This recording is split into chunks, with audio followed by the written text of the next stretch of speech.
Hello everybody, welcome back to Intel NCERT Solutions. In this lecture, we are going to learn about probability of class 12, exercise 13.3, question number 12.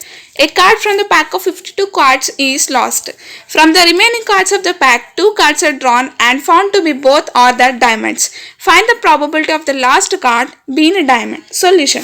Let us E1 be the event that the card is drawn is a diamond, and E2 be the event that the card is drawn not a diamond, and A be the event that the card is lost.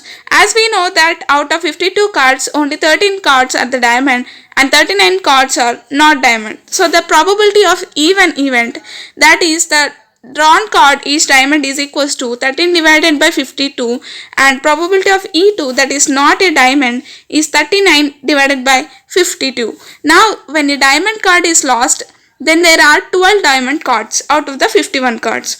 So the 2 diamond cards can be drawn out of the 12 diamond cards. So we want 2 diamond cards out of the 12. So we can write 12C2. In this way we can select them. Similarly, 2 diamond cards are drawn from out of the total 51 cards. So we can select them as 51C2s. Then the probability of getting 2 cards,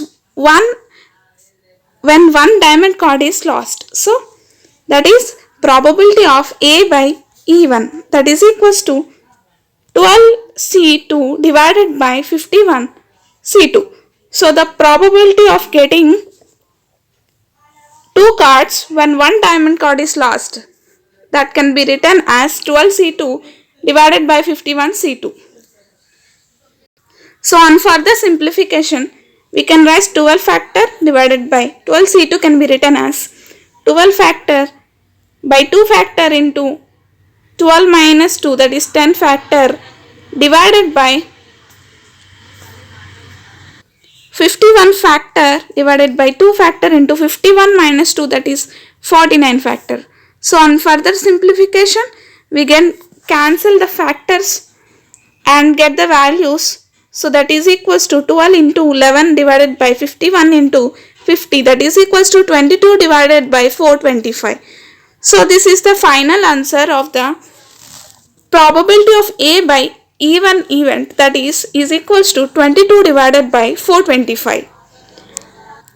Now when not a diamond card is lost, then there are 13 diamond cards out of the 51 cards. So whenever there is no diamond card lost, so there is no loss in number, so we have only 13.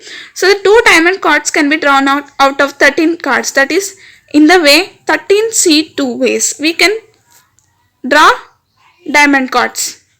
Similarly, 2 diamond cards can be drawn out of the total 51 cards in the ways 51C2 ways. So the probability of getting 2 cards when the card is lost, which is not a diamond, so this is case of not a diamond, that is probability of A by E2, that is equals to 13C2 divided by 51C2. So on further calculation, we can write as 13 factorial by 12 factorial in 2 factorial into 11 factorial divided by 51 factorial divided by 2 factorial into 49 factorial. So on further calculation, we get 13 into 12 divided by 51 into 50, that is equals to 26 divided by 425. And this is the probability of A by E2 event, whenever the probability that the lost card is not a diamond is 26 divided by 425. Now the probability that the lost card is a diamond. So the being given the card is lost. So that is probability of E1 by A. So this can be calculated by using the Bayes theorem. We have the formula that is equals to probability of E1 into probability of A by E1 divided by probability of E1 into probability of A by E1 plus probability of E2 into probability of A by E2. So previously we have calculated the values. Probability of E1, that is 1 by 4 into probability of A by E1 is 22 divided by 425 divided by 1 by 4 into 22 divided by 425 plus probability of E2, that is 3 by 4, into probability of A by E2 event is 26 divided by 425. So on further calculation, we get probability of E1 by A event, that is 11 by 50. And thank you.